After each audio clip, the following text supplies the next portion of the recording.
Hey, it's Kevin DeWitt here. Welcome to another plugin knowledge session. This week we're going to have a look at FabFilter Pro-DS. So this is my personal favorite de-esser. I used to use a few different variant ones before that. Over time I've used quite a few different de-essers, but as soon as I got introduced to the FabFilter one, I absolutely love it. It just works. It's so simple. It's easy to use and you can see exactly what it's doing. So it's just fantastic. So highly recommend it. Link below to check it out. So let's get into it and check out how we can use it on your next mix. Okay, so here we've got the interface. I've just got this on a vocal track, and I guess a couple of things to just explain first off is there's a couple of different modes here. So we've got a single vocal mode, which is what you're probably going to be using most of the time. But there's also an all-round mode, which is stated as being able to be used on any sort of source like drums, entire song, anything like that, just to have a bit of control on some of the top end of those instruments or that song. So we'll have a quick look at that, but the main focus here we're going to look at is the single vocal. Up the top here, we've got our sort of standard controls here. We've got an undo, redo. We've got an A/B button. So if we want to have two different settings and just quickly compare the two, we can flick between these A/Bs. We have presets, which they do give you a couple of presets to get you started. Nothing massive there. Obviously, we've got a help function that we can go to. And we've got some MIDI controls if we want to control it with MIDI. We've got oversampling. We've got an input and output control, so we can determine our levels with those. We've got this section up here, which is our real-time meter. So we're going to see our waveform across here, and it's going to show us a visual representation of where it believes S's are that it's going to affect. We've got a level meter over here, so it's just going to show us our strength of our audio signal. And this one here is basically our gain reduction. And this one shows us every time an S is detected how much it is reduced in volume by. Now we can hide that display if we want to work blindly and not look at that waveform, if we don't like looking at waveforms, or we could show it there.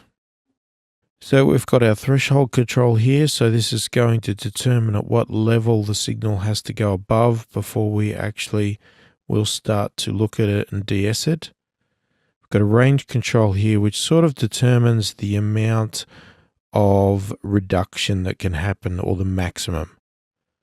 So at the moment it defaults to 6 dB, which means that no matter how much of a peak there is in an S, it can only reduce it to 6 dB at the most. So if you crank it up, you can get a lot more reduction out, but maybe you'll get some unusual sort of sounds and it won't sound natural and that sort of thing if you push it too high, or you might find it's not pushing enough and you need to get a bit more out.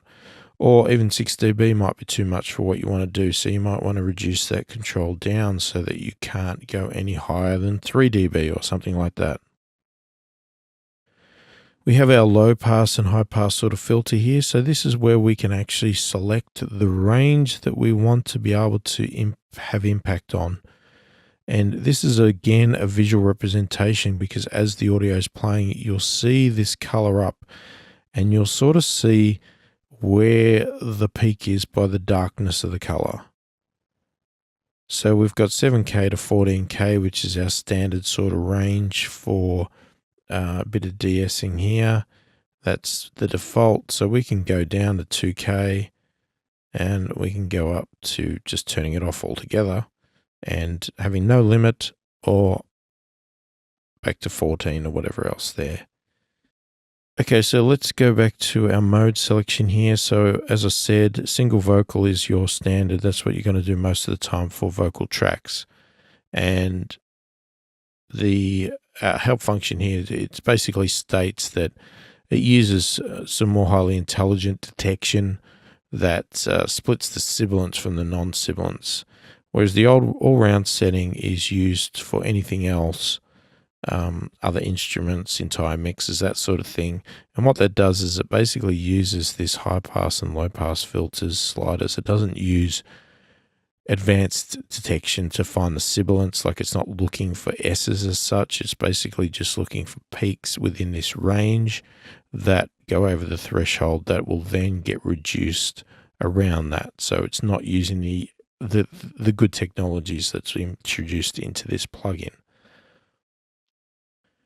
Okay, so then we have these two buttons here, wideband and a split band. So the wideband control basically the wideband control reduces the entire frequency range when a sibilance occurs, whereas a split band will reduce only the section in, say, this low pass or high pass here where the detection is. It will just reduce the volume of that small section.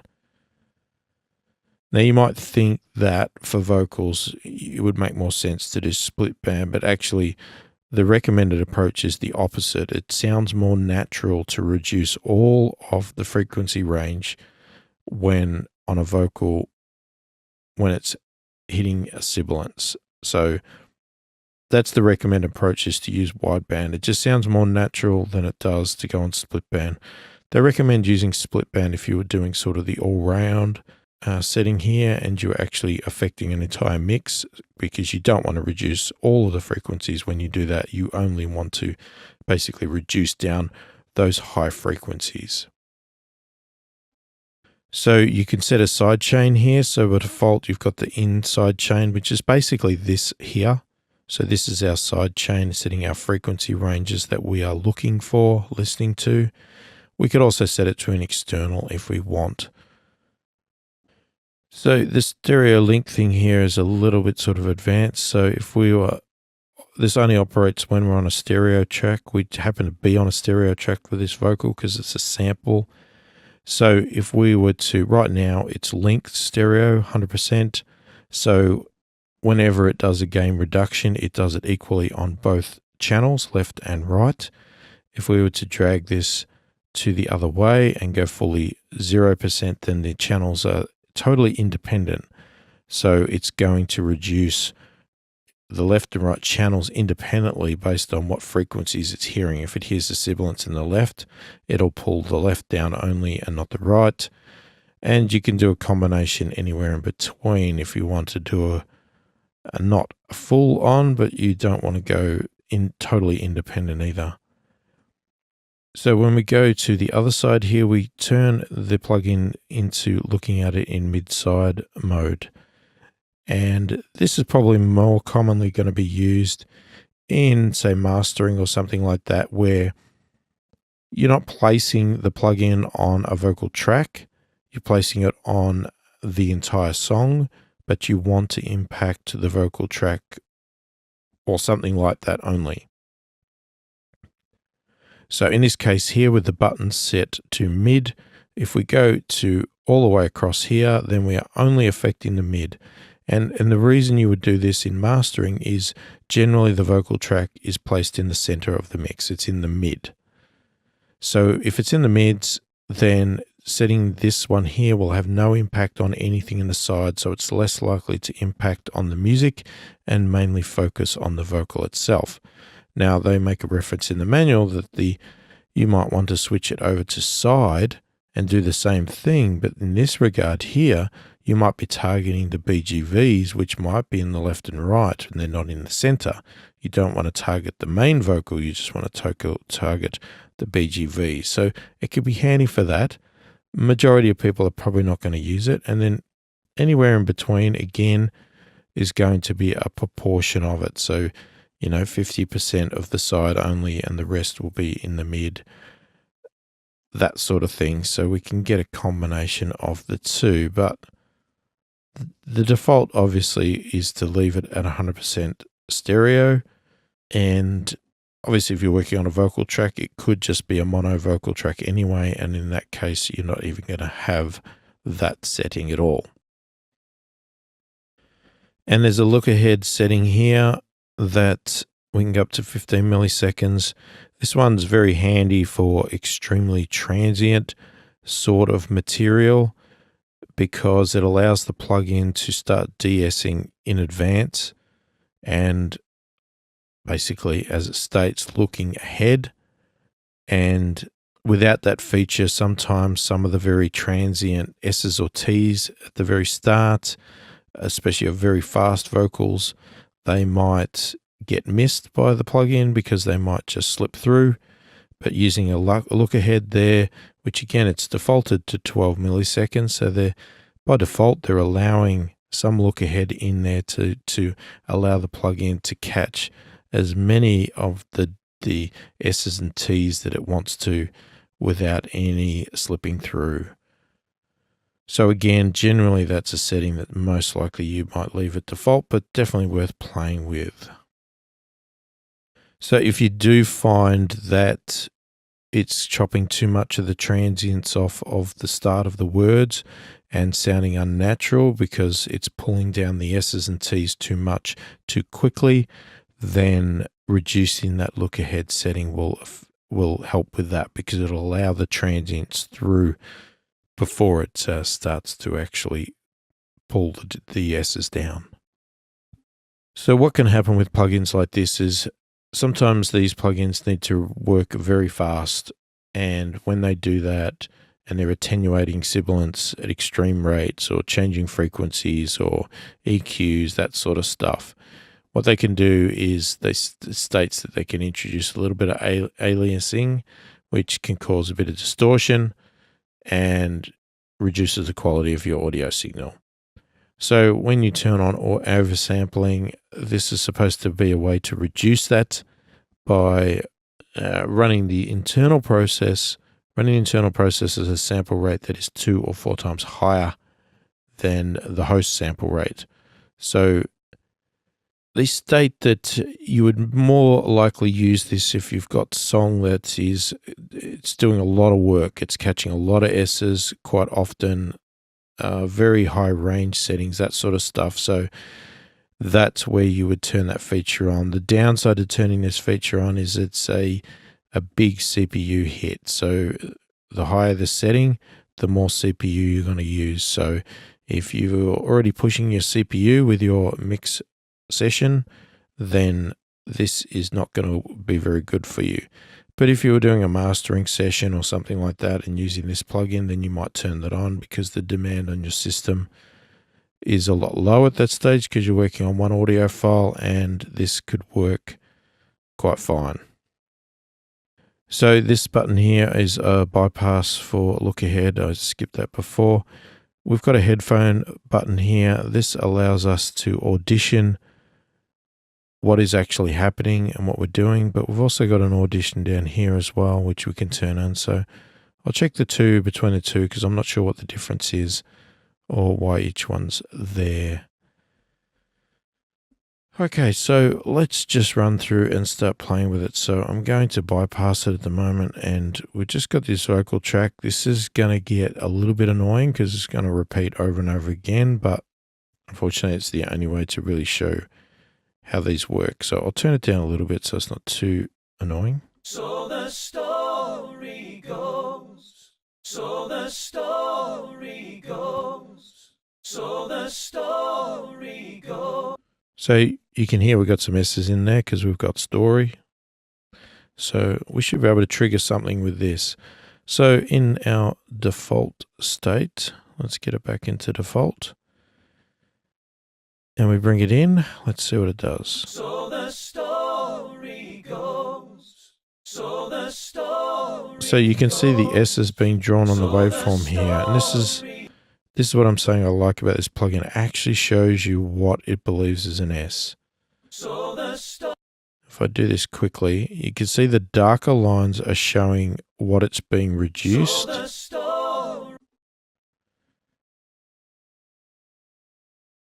So the amount of reduction you have is the darker green part of what it's pulling it down. So if I was to create the range up, you can see how dark green it is now, but you can also hear it's not natural anymore. And if we go really low, then we really affect not much at all. So there's a bit of a balancing between the various things here. So this one here was setting our maximum range, but we can also then play with our threshold.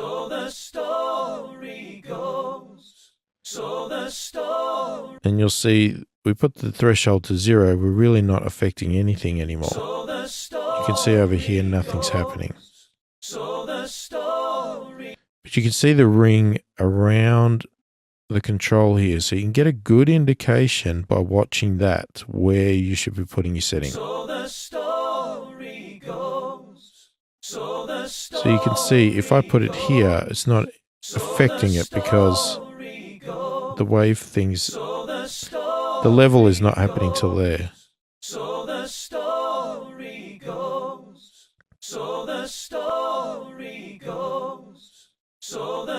So you set your threshold to a nice level, and then you determine how much of the range you want to impact it. So if you only want it to be very subtle,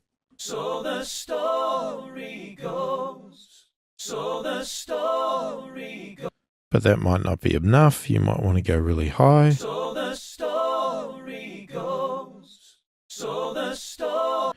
And it depends what you're actually playing with. The lead vocal you might be a lot more subtle on, but BGVs you might be a lot harder on because you don't really care for the pronunciation or for those S's to stand out. You really want the S's gone because they're just backing up the lead vocal. Now we've also got our little low pass, high pass filter here. And as I said, you can see the coloration here. The darker the color, that's where the main impact is. So really, the main impact is down here somewhere.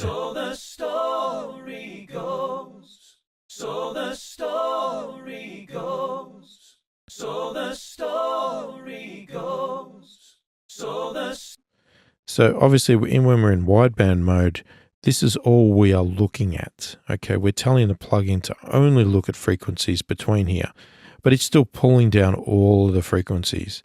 Now, if I put that to split band, then in theory, it should only be pulling down the frequencies in this range as well. So the story goes, so the story goes, so the story goes, so the story goes. So I don't know if there's going to be any impact, but let's change this stereo and see what that does. So the story goes, so the story goes, so the story goes, so the story goes, so the story goes. So if you watch this meter over here, we're flat across the both, but if I go over here, you can see on a coupler, it pulls down the left a little bit more than the right for a second. Now, there's no real point doing the mid-side because there is no mid-side here. There's no side, so I'm not going to bother with that. You just have to imagine what you can do with that. So let's compare with the look ahead and not look ahead. So the story goes, so the story goes, so the story.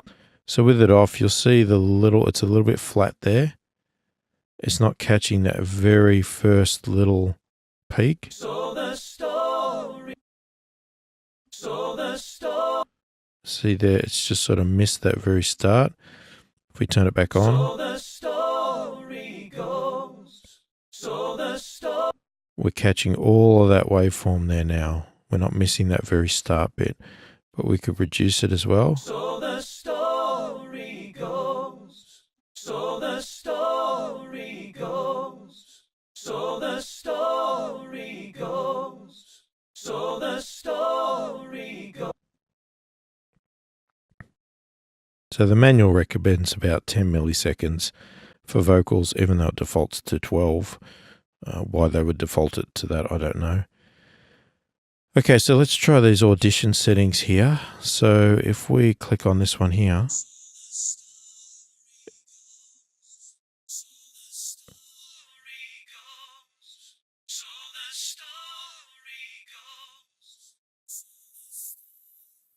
okay, so I'm guessing with this one here, we're auditioning the actual frequency range that we have within here. We're not auditioning the sibilance as such. We're auditioning the entire sound of the waveform of what we are listening to. So if you want to know what you've set this up to actually listen to for sibilance, then you would click on this to audition that one. Now if we click on this one, now we can truly hear the S's only. So not only can we visually see it, but we can audibly hear what it is and how much it's doing.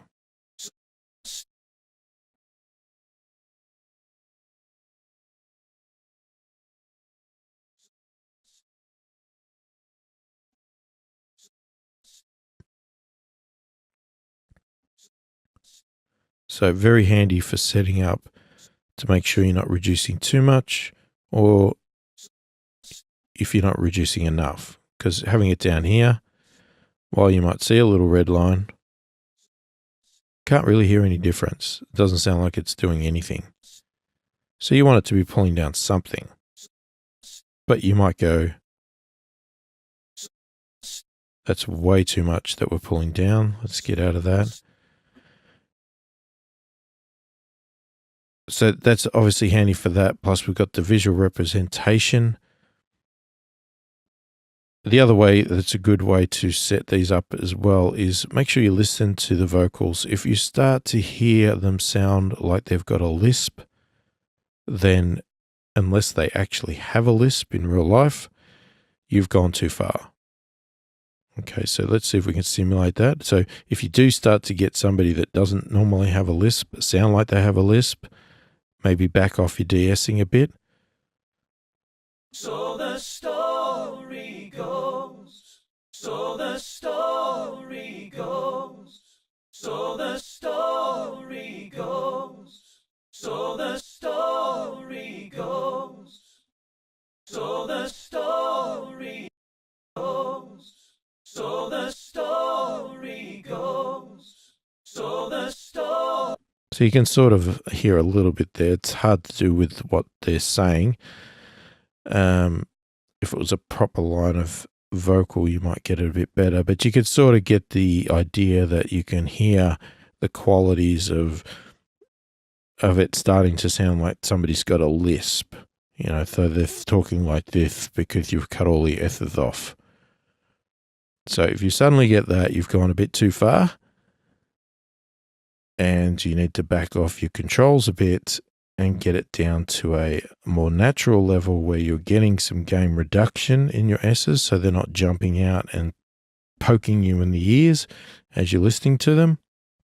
So it's a matter of getting that nice balance between it being painful and uncomfortable to listen to because the S's are jumping out and hurting you, and not making them sound like they have a lisp and killing all of the quality of the S's or the T's. So the story goes, so the story goes, so the story goes. So let's jump over to a song just for a quick demonstration here. Let's find something. Okay, so let's try this on a song. So we've got a full song just so we can have a bit of a play with the all-round setting here. So we just play this song.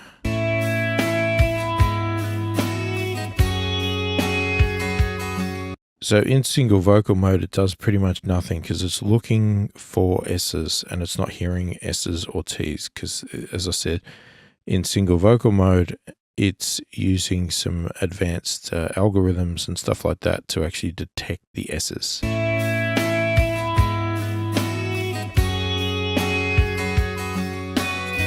So even though we've got frequencies in this range and our threshold's going above, it's not doing anything. If we switch over to all-round mode, suddenly we've got reduction, and we're showing you where it's reducing. So we can change our range, switch over to split band,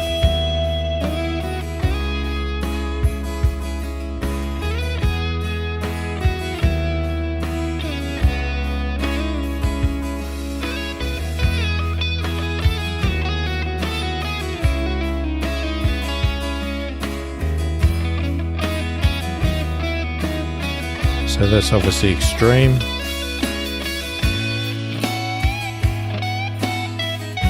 But you still get the visual representation of the sections as pulling down. I've obviously gone very narrow there, massive range. Switched over to split band and all round. So if I put it to wide,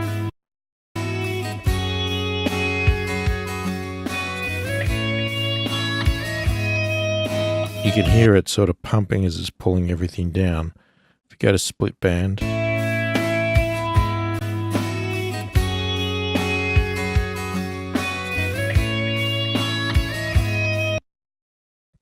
it's not as obvious because it is just pulling down the certain frequency range that it wants to. So that might be handy for you there if you want to control a specific frequency range. If you've got a cymbal or something, or a hi-hat that's out of control, or somebody's got a shaker that's going berserk and you've only got the entire stereo file that you need to affect, then you can look at using this for that. But as I said, most common approach is to use the single vocal on a vocal track, because that's what we mostly get a Pro De-esser for.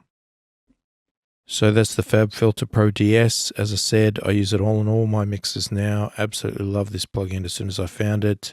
It's not a free plugin, so this is a premium product. It's not massively expensive, but for the fact that its main purpose is purely to do de-essing, it can come across as a little bit expensive just for that point. But if you're going to work on vocals a lot, then you really need some good vocal tools, because vocals are the main element of a song, unless it's an instrumental. So you really want to be treating those vocals with the best that you can. So definitely check this out, see if you like it, see if it suits your workflow, and see if it's better than the tools you're already using. So hopefully it's been helpful. Thank you for watching, and I'll catch you in the next one.